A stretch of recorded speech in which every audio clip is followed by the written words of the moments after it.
राधे राधे, जय श्री कृष्णा। आज यानी 4 नवंबर को वैकुंठ चतुर्दशी है, जिसे वैकुंठ चतुर्दशी भी कहते हैं। यह दिन धार्मिक दृष्टि से बेहद महत्वपूर्ण माना गया है।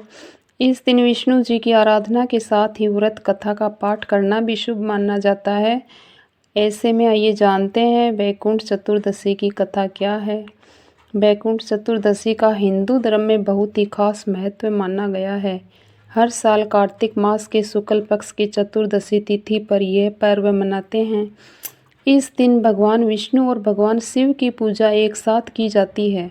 धार्मिक मान्यता है कि वैकुंठ चतुर्दशी पर पूजा और व्रत करने से मोक्ष की प्राप्ति होती है।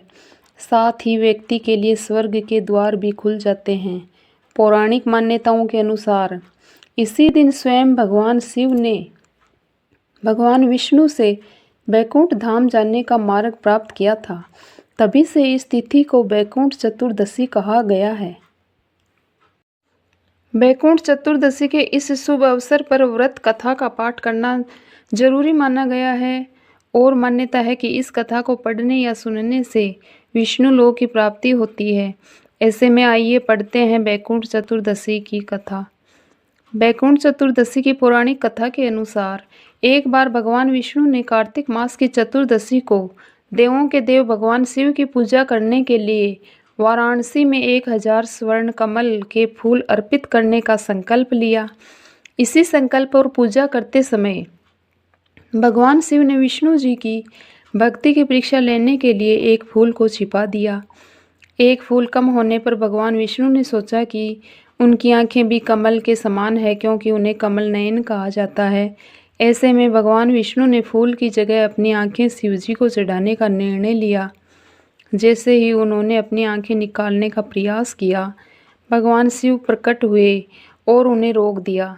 भगवान विष्णु की इस भक्ति और अगाध प्रेम से प्रसन्न होकर शिवजी ने उन्हें सुदर्शन चक्र प्रदान किया। भगवान शिव ने उन्हें ये वरदान दिया कि जो कोई इस दिन व्रत रखकर भगवान विष्णु की पूजा करेगा, उसे वैकुंठ धाम की प्राप्ति होगी।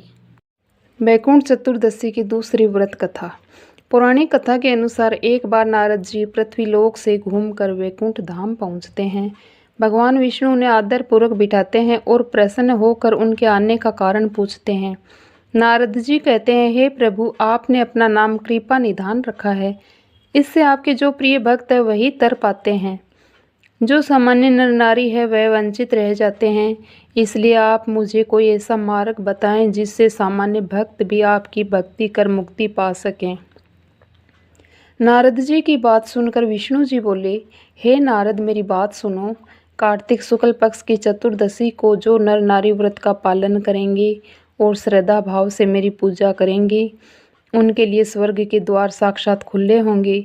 इसके बाद विष्णु जी जय विजय को बुलाते हैं और उन्हें कार्तिक चतुर्दशी को स्वर्ग के द्वार खुला रखने का आदेश देते हैं। भगवान विष्णु कहते हैं कि इस दिन जो भी भक्त मेरा नाम लेकर पूजन करेगा, वह वैकुंठ धाम को प्राप्त करेगा।